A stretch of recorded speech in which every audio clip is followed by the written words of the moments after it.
Hi, and welcome to TYT Interviews. I'm Wes Clark Jr., and I'm joined this evening by Oscar-nominated filmmaker Josh Fox and his producer, Deia Schlosberg. And they've just completed their movie, which will be coming out soon, How to Let Go of the World and Love All the Things Climate Can't Change.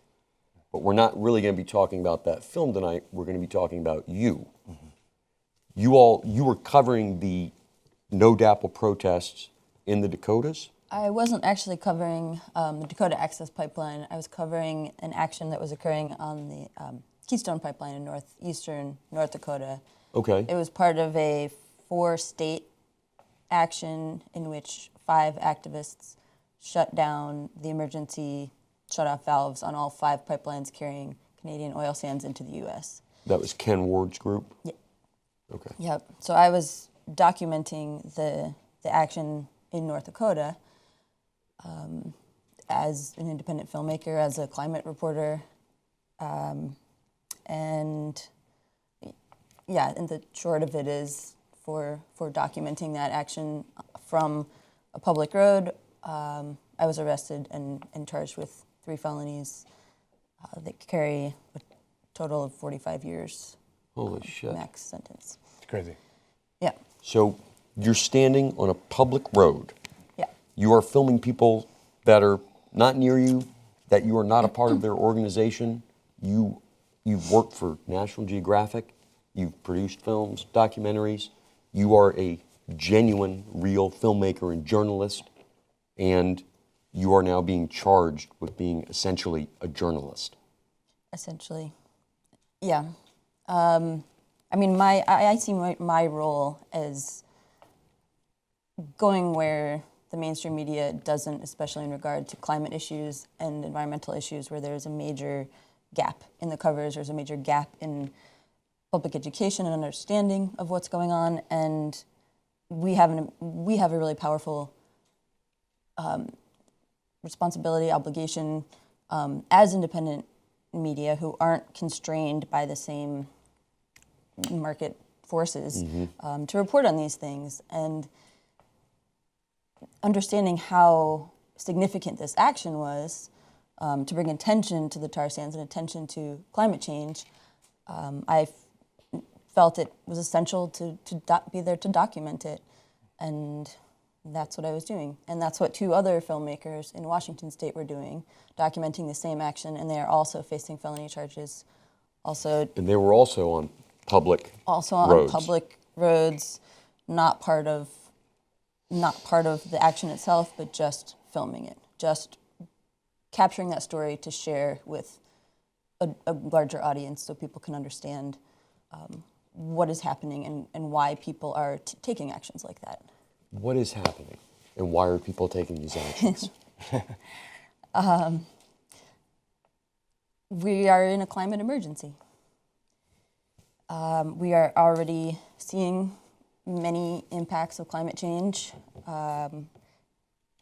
mostly in marginalized communities, lower income communities, communities of color, are seeing the worst effects of climate change and reaping none of the profits that are causing the majority of that climate change. And those stories aren't being told. No, they're not being told, especially by our media. Right. Yeah. I mean, actually, this has been our job for the last 3 years. How to Let Go of the World and Love All the Things Climate Can't Change actually came out in June on HBO. It premiered at Sundance. It's already won numerous awards. It's a film that Deia would never have existed without the brilliant leadership of our producer, Deia Schlosberg, and also camera work. I've watched, Deia is, it's hard to talk about you when you're sitting right here, but the truth is, it's like, she won a National Geographic Explorer of the Year award because she walked the entire distance of the Andes Mountains. That's 7,800 miles. It took 2 years, correct me if I'm wrong here. We were in the Amazon together. Talk about stories that aren't covered. Like, we were asked to go with Amazon Watch and some indigenous tribes in the Amazon to go and cover an oil spill that was 12 kilometers deep into the Amazon that no one else was covering, and that several reporters tried to access and failed because it was so far in, right? It took us two different attempts to go in, and I've watched Deia, brush off tarantulas and without even breaking a sweat and walk through very dangerous situation, wading in oil-infested waters up to her neck. Our film, we face real opposition in China, where we're chased by the Mongolian police. I never thought that the worst threat to Deia would not be some situation like that in which we're trying to recover the climate emergency in another country, but from our own government and our own police force in the United States. I mean, this is a constitutionally protected activity. This is journalism. And I can tell you for real, the mainstream media is ignoring what's happening with climate change. We had no questions in all 3 debates on climate change. That's correct. None, not a single one. We have seen the mainstream media completely ignore Standing Rock and the Dakota Access Pipeline for the most part. I can tell you for a fact, as in making Gasland and Gasland Part 2, that fracking was a story before I started making that. The mainstream media was completely ignoring that story. So it's independent journalists and independent documentarians that often bring us some of the most important stories. And if we don't have protections to get embedded, to make sure that we're humanizing the subjects that we're trying to portray in often ways that mainstream media can't do. When Deia's on trial, as a journalist, journalism itself is on trial. All of us in the media are on trial. And the United States of America, in my belief, in the Bill of Rights is on trial. We can't lose this battle. So we're asking for support. This is extremely serious and very, very scary. It's shaken us to the core, our whole team. We're all mobilized. We're not undaunted. We're not intimidated. But the truth of the matter is, we need the documentary community to rally around this. We need the reporting community to rally around this. We've had support from the Independent Documentary Association, from this, what is it called, Concerned Professional Journalists, CPJ. There's so many acronyms we run out of knowing. We've had enormous support. We have a petition running. The site that should be our promotional site for our film has now been refashioned to be a petition site. How can people sign that petition? It's at howtoletgoamovie.com. And we've had over 30,000 signatures at this point, including Academy Award winning filmmakers and directors and actors and extremely important people in the media. We're asking for the general public to just please come and sign that petition. But beyond that, to talk about the story, to share the story, this is part of a pattern, a very disturbing pattern. Amy Goodman arrested for reporting in North Dakota. Shailene Woodley arrested for live streaming in North Dakota. Other journalists currently arrested. And now we see this weekend torture tactics being used against peaceful protesters, hooding them, pepper spray, drones that are equipped, militarized drones that are equipped with tear gas on peaceful protesters. People who are doing prayer ceremonies are being beaten. And this is completely like the United States has lost its mind. Because this kind of repression of journalism is indicative of the most brutal regimes throughout history. And that Absolutely. Is not worthy of what we're doing. If we don't get these charges dropped completely and immediately, and the footage that's been confiscated, not even in China did we have our footage confiscated. The Deia's footage has been confiscated. And this is completely outrageous. Has a single American politician come forward to your aid? Well, our Revolution, Bernie Sanders' organization, sent out an email in support of Deia. Actually. Yeah. That's So it. That's one. Only Bernie Sanders. I don't know. We have to look. But they came right away. Because they're always talking about how much they love the Constitution. And that always makes me think freedom of the press, and yet they don't care about freedom of the press. And our press doesn't even seem to care about freedom of the press. I would expect invitations for Deia from MSNBC, from CNN, from Fox News, from all those major channels, from Good Morning America, from all those sources. We put out the word. Say, look, this is a threat to our very profession. But the truth of the matter is, they know about the climate crisis. They absolutely know about do. the Dakota Access Pipeline. They know about climate actions. They know about fracking. They know all these things. They know about climate change. And there is a systematic denial going on within the media that is totally unacceptable That is what we're doing. That's the work that we're doing. We traveled to 6 continents in this film to report on climate change. That's what we've spent nearly a decade pursuing. Now, on these 6 continents, in all these different countries you've been to, have you experienced a country that is as brainwashed as the United States on this issue? Brainwashed to simply ignore the truth and reality that confronts them every day they open their front door.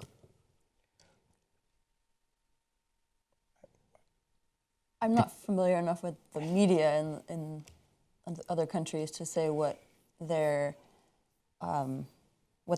people are being told, but I can say in every other country I've been to, people seem very informed and have strong opinions about the nature, the facts of climate change and the importance of protecting the environment and our own habitat. And there seems to be kind of a disbelief as to how Americans don't get that.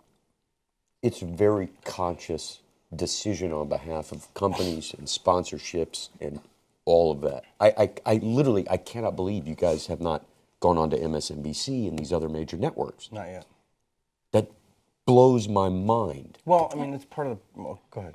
I mean, I say Americans, but the truth is the majority of Americans do understand it and do think there should be limits on carbon and much more aggressive measures taken by government to curb the impacts of climate change, but that's not translating to actions taken in office. But also, I think that, we've seen something really different this year. Our film really struggled to get on the mainstream media, even though it appeared during Climate Week on HBO, a huge network. We had fantastic ratings, mostly because we made these viral video pieces called Climate Interruptions, and a number of different viral video outlets picked them up, AJ Plus, now this. We had 11 million views on those, and that helped that actually outplayed the mainstream media. So the more they do this, the more irrelevant they are becoming, and it's, I say this knowing that they're not going to be happy to hear this, but the truth of the matter is something has changed. 75% of Democrats oppose fracking. The majority of Americans oppose fracking. So I don't know if I buy the narrative. That Americans are brainwashed. I think that there's a certain group of people that have been pushed with a certain level of denial. That is very strong, very scary. There's this rise of fascism and authoritarianism in the United States, and blatantly supporting a racist, misogynist who doesn't believe in climate change as a major candidate for the Republican Party is insane. At the same time, what I'm also seeing, though, is that progressive left, which is on the march, which has been an extraordinary thing to witness, that came out of the Bernie Sanders campaign, that we are continuing somewhat with these climate revolution rallies that we've been doing. We had a big rally yesterday in LA with over 1,000 people who turned out. We had one in Philly the night before the DNC. 5,000 people turned out for the rallies, the concerts. We screen our film at those. So I see America actually really moving forward on the march, and I'm extremely inspired by that. And the more that happens, the more repression we get from the police, the more repression we get from the media, the more out of touch that seems. And I worry very much that we've had total silence from Hillary Clinton on Dakota Access Pipeline, total silence on many, many key issues, and that she clearly supports fracking. I think obviously she's going to become the president, but our eyes are open, and our movement has to be on the march because we read the emails. You know what I mean? Absolutely. And we know that it's on us now. We've got to challenge everything about what those emails are about. We've got to say we need no fracking. We need real action on climate. And I think that's, I would love to hear. It's hard because you have to be kind of quiet about some of the things about the case. But I mean, I think activism is ramping up all over the country because of the emergency. I think it is too. I think the press and politicians ignore what's going on in the Dakotas and with the pipelines and with fracking at their peril. For Hillary Clinton to say, "Oh, natural gas it's a bridge to renewable energy," horse shit.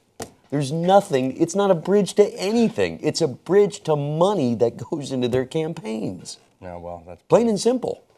Deia's first, it was your second film, Backyard. Is that right? Or third or fifth? I don't know. You made a film on fracking. Can you talk about that? Sure. I made a film called Backyard, half-an-hour film about the human impacts of fracking, and it was a similar format as How to Let Go of the World and all of other things climate can't change, in that it dropped in on different people in different areas facing similar problems and the challenges they were facing, but it was all related to fracking and all of the impacts of fracking that they were experiencing: social, environmental, health, emotional, community-based, like all of the negative consequences that people weren't aware of and were being drowned out by the propaganda of cleaner, cheaper jobs, all the buzzwords bullshit that the industry throws out there. Yeah, but I was trying to find true, real stories. And there were so many that didn't end up in my little half-hour film, because people all over the country were being severely impacted and felt like they weren't being heard, and were really eager to share their stories and wanted to have their voices amplified, wanted to be heard. That's where, Backyard came from. Can I take you back to the day this happened, that the arrest happened? Mm-hmm. Because you mentioned that reporters in other locations were arrested simultaneously on public roads as well. On the same day, yeah. So how are members of the press arrested at multiple locations in different states at the same time and charged for the same things all at once across all these different jurisdictions? How does that happen? The charges themselves are slightly different just because of the laws in the different states, but in Washington there were felonies, and in North Dakota there were felonies, and there were other arrests in other states, but those are the two with the felony charges.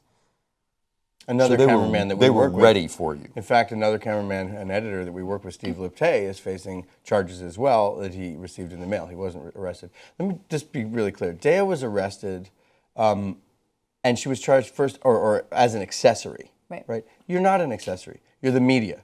The media can't be an accessory. This is a constitutionally protected activity.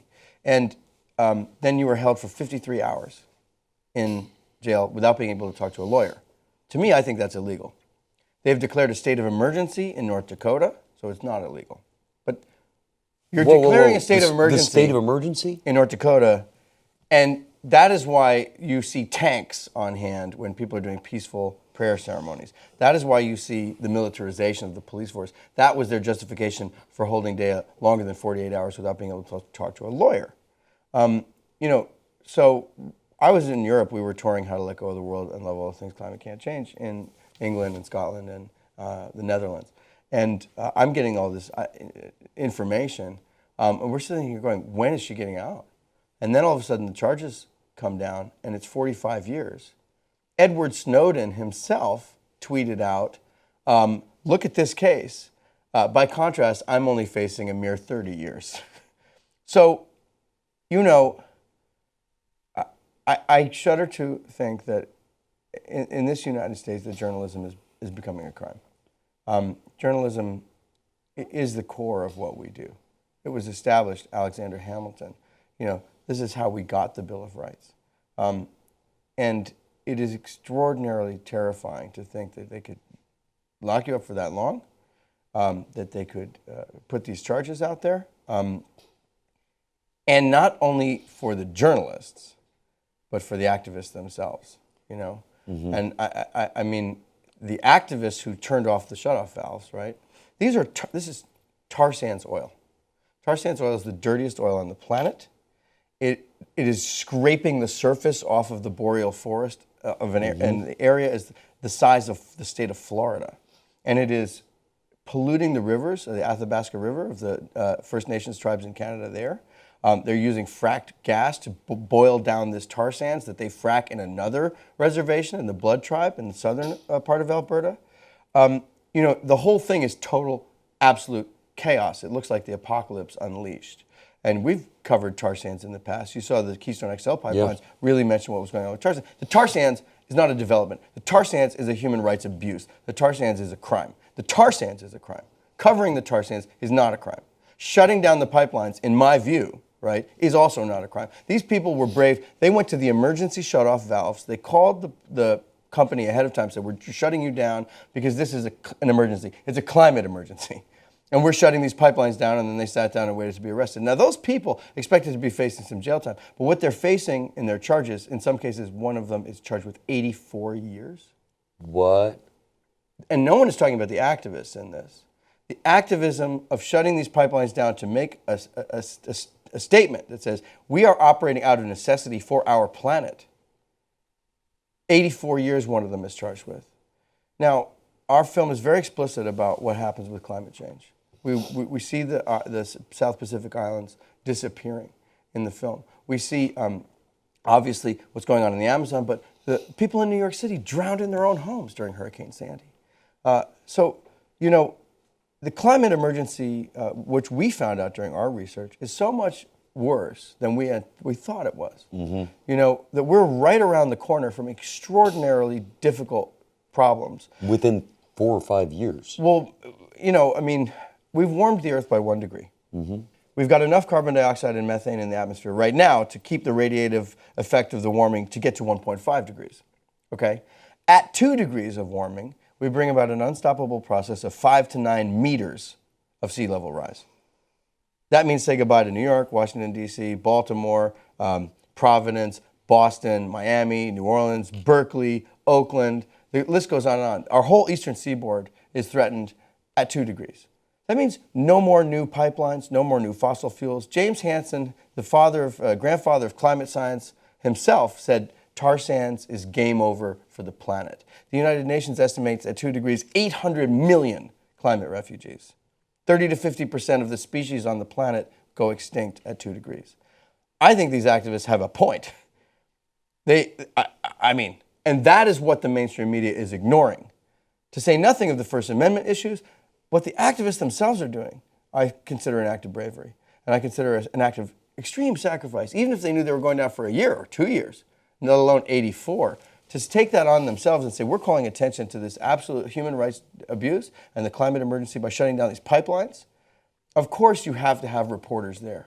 Of course you have to have documentarians there. Of course, because it's going to be a controversial act. But it is our work that will let people know what the motivation is. Tim DeChristopher, when he was charged, he wasn't allowed to let his motivation into the court. They said his motivation on climate change was irrelevant and inadmissible.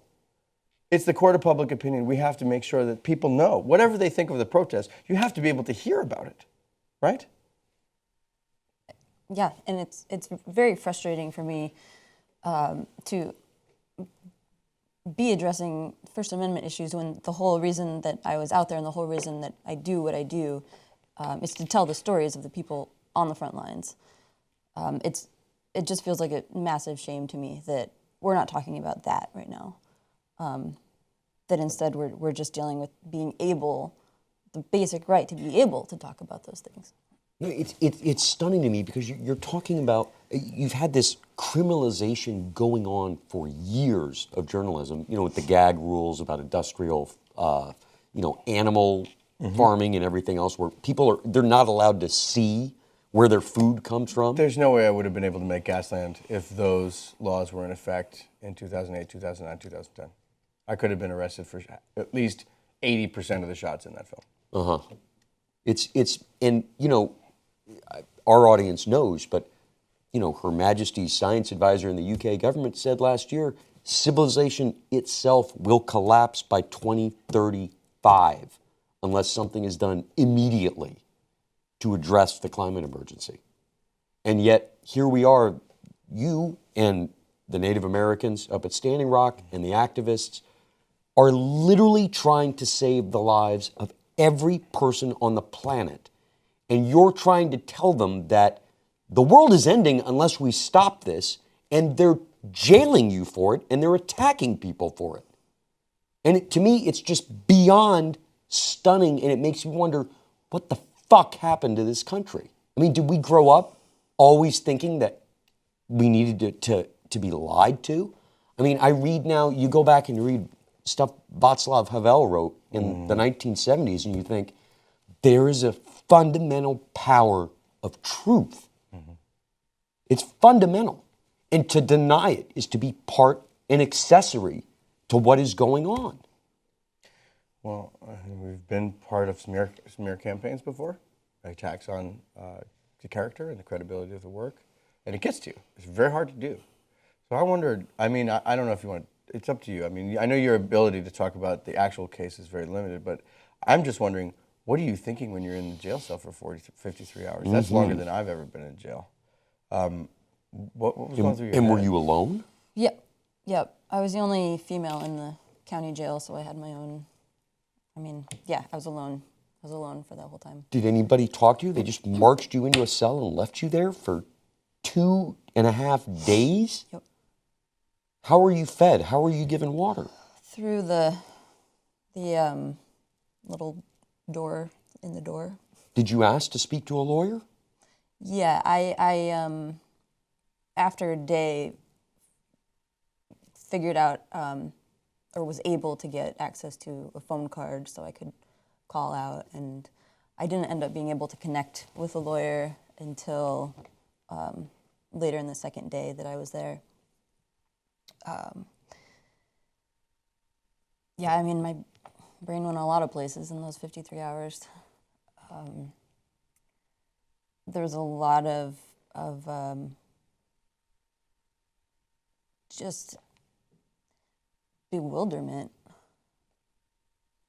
It was so surreal. It was so bizarre. I mean, knowing that I hadn't committed a crime, and there I was alone, like surrounded by cinder blocks in an orange jumpsuit, and nobody to like process this with, and it was, yeah, it was pretty terrifying. Was it your first time being arrested? Yeah. In any country? Yeah. So the one place in the world you've been arrested for journalism is in the United States? Yes. There's something quite different also.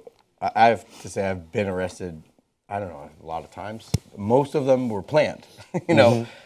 Once or twice not planned, you know. And there's a big difference between like knowing you're taking an action and what the consequences are going to be, and mentally preparing yourself and going to jail, and just getting nabbed and you don't want to be in jail and you're not prepared and you don't know what's happening to you. It is extraordinarily different. There's a state of panic. I think that's on a whole different level. Because you have no legal defense prepared, you don't have a team you're just not already mentally to help ready you. for that. I don't know. I mean, if you're ready to go out and shoot, I mean, you can talk about it. I've never seen anybody as happy behind a camera as you are. You get this happy look on your face, and even you're covering the most difficult things. Like I can tell, you're just completely keyed in. Are you upset that you can't get your footage? What did they tell you about not getting your footage? Are you allowed to talk about that? I don't know if I want to go into that right now. All right. We don't. All we need to know is security forces, and I'm not going to say police because police serve and protect. These are security forces of the United States. Took your journalism and jailed you for being a journalist. And it's unavoidable. Nobody can say it's for any other reason that you were put in jail. Right. It's stunning. And it's chilling. And it's enraging at the same time. Absolutely. I mean, I'm hearing things unfold right now that I feel a responsibility to go cover, to go get those stories and share them. And I'm not in a position to do that right now. And it's frustrating for me, but it's a friggin' tragedy for the people who need to have their voices get out there. Which is everybody. What would you cover right now? Where would you go? I would love to go to Standing Rock. To go to Standing Rock. I think it's imperative that everybody know what's happening there. and what I see as increasing atrocities of human rights going on right now on Standing Rock. They did a mass arrest of 80 people just 2 days ago, 127. 127. That's what I heard. Even though you know that there's military police involved, even though you know that it would be a threat to your own safety, you still want to go to Standing Rock. Those people are not being heard. I'm trying to find out information about what is happening there, and it's really hard to find. True. So that makes me feel like I need to go there to get that information out. Like, and we probably know, we know so much more than most people because we have friends who have been there. We have friends who have been live streaming there and arrested for it. But we have like personal connections that are there sharing, reporting, like citizen reporting. But for most people, they have no idea what's happening, the militarization that's going on there. And it's hard for people to see it because, as you know, there's a massive disinformation campaign that's being waged against you on Twitter, on Facebook, on their, thought control organs, where people say, I'm a rancher there, and they're robbing us, and they're not a rancher there. Oh yeah. They don't live there. It's some punk who works for a PR agency in Houston or New York who's pretending to be someone else. I'm used to that kind of stuff. I mean, this has been going on for years. There were How long have you put up with this abuse? Well, and this? What's really interesting right now is that Gasland came out and there was a massive smear campaign against that film. Tens of millions of dollars were spent by the oil industry and it still didn't work. Every time they attacked, it would backlash on them. We got nominated for the Oscar. They wrote a letter to the Oscars asking us to be disqualified. That practically almost gave us the Oscar. So that backfired. The Gasland II came out. They went and operated through their surrogates. And they said, we're going to deploy some of these. They made actually 2 whole feature films attacking me and the work in that movie, which were, of course, complete garbage and nonsense, in which they rearranged quotes that I had said to make me look like I said something. I mean, all the most nefarious practices that are not journalism. They're the opposite. This film, we've had a few attacks, but what's interesting to me right now is that it seems like a lot of those attacks are going into a covert direction, that there's a lot more actual repression, right? Instead of like smear campaigns in the media, now we're getting arrested. Or I haven't been for media, but a lot of people are, and I see it part of a disturbing trend. And also I feel that there are, and I hope someone covers this at some point. I'm not sure how they would do it, but I do think that there are agent provocateurs out there that are pretending to be protesters, that are creating instability, that are creating infighting. I can't point you to any one specific example right now, but I'm getting tons and tons of reports. Because look, we've been touring. The other thing we do is tour. We tour in aid of the grassroots movement. We bring our films. Gasland did 250 dates. The Gasland II, about 100. This film, we're on our 82nd city of touring the film. We're touring with this thing called Climate Revolution, which is a rally concert screening. It kind of picks up where the Bernie Sanders campaign left off, because all the Bernie Sanders surrogates, we really want to continue to rally. So yesterday in Los Angeles, Shailene Woodley, Susan Sarandon, Mark Ruffalo, Kendrick Sampson, a lot of amazing, Ozo Motley. We have a band that plays. In Las Vegas on Wednesday the 26th, I will be there with Nako Bear and Gabriel Mayers and an amazing group of musicians, and we're going to show the film. And we're going to Des Moines, and we're, most likely right after that, I'm on my way to Standing Rock. For like the beginning of November. So we're doing all this. We're doing out there, we're showing the films, we're connecting the dots, we're rallying people. We've seen this incredible movement across America, and it is amazingly inspiring. Amazingly inspiring. So, that is the truth. The truth is people fighting the oil industry is what's happening every corner of this country. We could tour to 150 cities and still not hit all the crisis points. We could tour to 300 cities and still not hit all the crisis points. That's where we're at right now in the United States. But that's our commitment. And yes, death threats, character assassination, all these kinds of things that happen. And now this is obviously the most serious threat that we've really had, is the threat of imprisonment.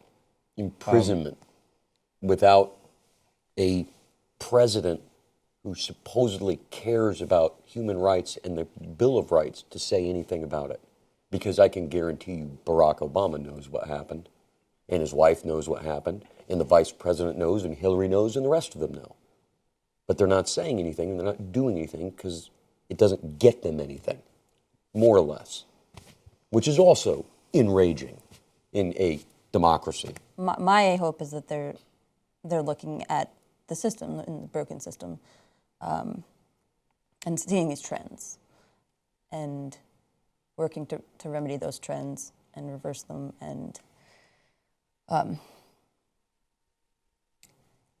the dropping of our charges would come out of that. But it's a much bigger. No, it's huge. It's huge. And a lot of people don't believe what you guys know is happening at Standing Rock, from dogs attacking women and children to tear gas to beatings to hooding people. Even when you mentioned the militarized drones, I read something online yesterday, they're accusing the protesters of having militarized drones rather than admitting that they were their drones. It's just it's a mass misinformation campaign. My guess is all your communications are tapped. Even stuff that's encrypted is probably still being decrypted. I consulted for like 3 months after 9/11 with this group of screenwriters for the CIA, counterterrorism group. And what we discovered in those sessions was, since the Unabomber, because they all read the Unabomber's manifesto, and they all realized he's fucking right, this is really happening, and these are really the causes, and all of their attention from the 90s, even past 9/11, they were more focused on destroying the environmental movement than anything else, more than jihadist terrorism, more than anything. Well, we're not the Unabomber. Exactly. We're strictly advocating nonviolence. And our film is about a new set of values. Maybe Deia, you can weigh in on that, because it was so important to us to figure out what the hell we were doing with the climate film. And we were involved with incredibly intense discussions on how this was going to be something completely different than we'd ever seen in a climate movie before. This would be a great, I think what you've done exemplifies those values in many ways. But talk about what we saw in the climate movement across the world. Sure. The trajectory of the film is very much the path that we took creating it, really diving into the research and learning and really absorbing and feeling everything that was going on with the climate, talking to experts and realizing how personally affected they were by what they were learning and researching and publishing on, and to see the despair in their faces was really intense and really telling, and it was really hard to figure out where to go from there.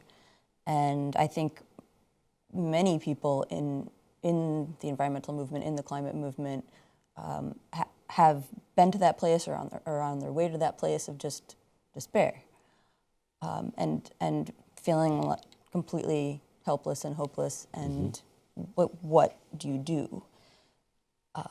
And then the realization at that point is there are already tons of people who have been facing the impacts of climate change for years, and more people facing more and more impacts every day, and they're still going, they're still there.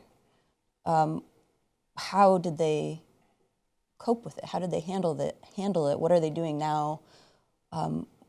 We're not the first ones to be facing this. This has been going on, and what's the secret? And so the stories in the film are talking to those people and figuring out what are those values, what do people hang on to, what are their strengths that enable them to keep going through the hurricanes, through the droughts, through storms, and the breakdown of social systems in the wake of those. And it's fundamental human values, community and love and creativity and innovation and these things that enable people to weather these storms. that enable them to keep their humanity as they go through these storms. But they're also the same things that will, as a society, help us mitigate those storms. Yeah, that we were realizing we were starting with a film about climate change, and we ended up making a film about humanity. And about our system and about our values. I think you said it perfectly there. Our society is based on greed and competition and institutionalized violence and institutionalized racism and control and consumerism and individualism. Our movie says when we go to 6 continents, we're seeing a new value system emerging that is based on human rights, democracy, community, like you said, creativity, love, generosity. So watching how New Yorkers responded to Hurricane Sandy, watching a revolutionary campaign on solarization of non-electrified areas in Zambia and in Africa. The Pacific Climate Warriors whose cry is, "We're not drowning, we are fighting." The resilience that those people exhibit. We realize that feeling despair and depressed is a kind of luxury. You just got to get up and move. And so that's been it's an incredibly inspiring journey every time we watch a movie with a new group of people. The movie starts with a dance sequence. It ends with a dance sequence. Every single time we show it, the whole audience gets up and dances. This is just happens. It happens every place from Sundance to tiny screenings in Moab, Utah, to Boise, Idaho, to Scotland. Every single place we've shown this movie on tour, we get a dance party at the end of it. It happened last night. Even though we were just at the tail end of an 8-hour rally in the middle of a rainstorm, which never happens in LA. It's the courage and the sense of this new values that we need coming out of the film that we discovered. This is the spine of what we're doing. That I think re-inspires us every single time. You don't get tired when you care about the people around you. So that's I think what we're trying to pursue here. Even those are all the things climate can't change. Yeah. And it was interesting when we were talking about the title over and over again, obsessing, how to let go of the world, and what is the name of the title? And we finally finished it on the day we had to submit to Sundance. It was how to let go of the world and love all the things climate can't change. Love had to be in the center of the title because we have to love the things of the world that we still have and that we will have no matter what happens to us. That's what we're trying to advocate for. That means nonviolence. That means community. That means sacrifice. That means all those things that, that I think exemplify the people at the forefront and the front lines of the climate movement, and that we are just trying to report on them and hold that heroism up. And that's the right word for it. Yeah. To include the two of you. You're serious. No, don't. You're a fucking hero, and you're a hero. Because you put your freedom on the line, and you've gone out there with people to make a difference. Thanks. Nice of you to say, but you really are. Because you're trying to save the rest of us from this fucking insanity, and you have all that hate projected onto you from these people who are carrying the drones and in the tanks and with the guns, and they're trying to paint a picture that you're the violent ones. That you're the bad ones, that you're the one, because they're projecting their own psychosis onto everything around them when you guys are trying to actually wake people up to a real existential emergency. Well, thank you. I just feel that it's a responsibility. If I'm not the one facing the emergency, I can be the one to help the people that are by sharing their story. That's what I can do. Maybe, I don't want to cause the conversation, but to be honest, these pipeline battles are going to get worse, and they're going to intensify. The plan of the neoliberals who are in power right now, Barack Obama, and most likely, unless some completely horrible, insane thing happens, Hillary Clinton will be the president. That plan is 300 new frack gas power plants around the United States, 300 new frack gas power plants, which means hundreds of thousands of miles of pipelines crisscrossing all across this United States, probably 2 million new fracking wells onshore in the United States. That's their energy plan. That's what we know. That's why you're seeing all these pipeline battles, right? We're fighting Dakota Access Pipeline, the pipelines that you talked about, frack oil, tar sands oil, but frack gas, the Millennium Pipeline in New York State, the Sable Trail Pipeline in Florida, the Algonquin Pipeline expansion, the AIM Pipeline, the Constitution Pipeline, the Ned Pipeline. I mean, I could tell you all the names of these pipelines. They're always named the most ridiculous thing. The Pilgrim Pipeline. The Constitution Pipeline, which, by the way, we beat after 5 years of battle, that was going to connect fracked Pennsylvania to ports in New England to export the oil, frack gas, to Europe, where they're fighting it in Scotland, which I just realized and met with the Scottish activists. We have a worldwide problem here. These battles are going to get worse the more the oil industry is deeper and deeper into a state of crisis and irrelevancy, where the citizenship is just simply going, we're not doing this anymore.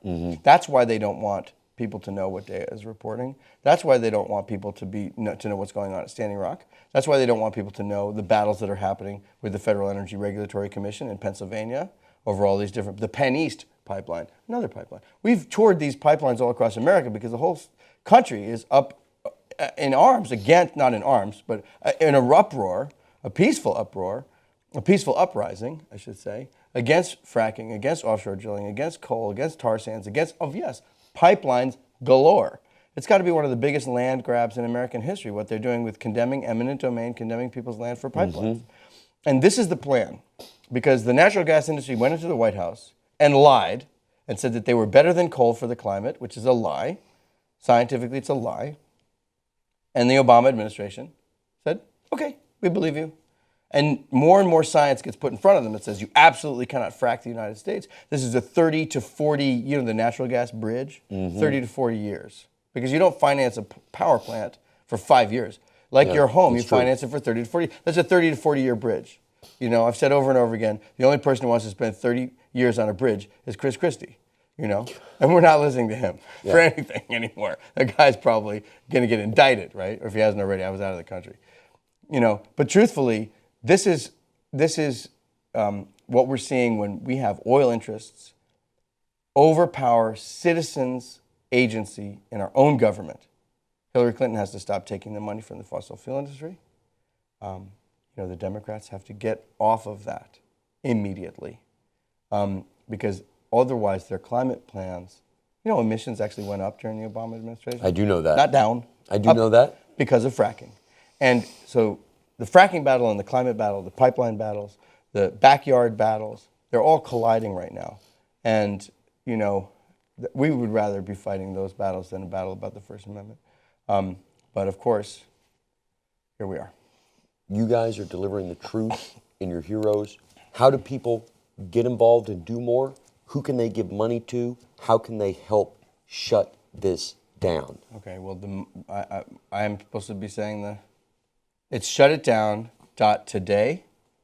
Shutitdown.today is a legal fund for the activists and the journalists as well.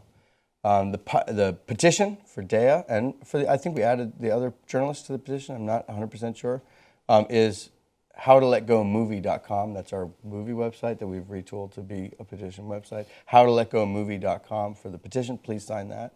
If you want to contribute to the legal fund for the activists, it's shutitdown.today. That's where you can go.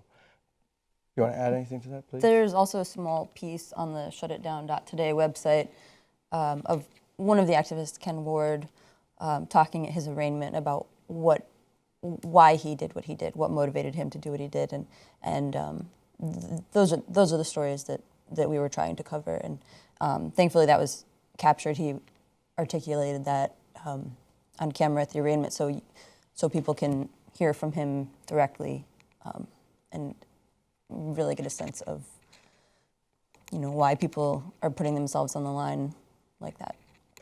For the love of our fellow human beings, I'm assuming. I mean, yeah. But I really mean it. You guys are heroes. You're doing great work. Thank you.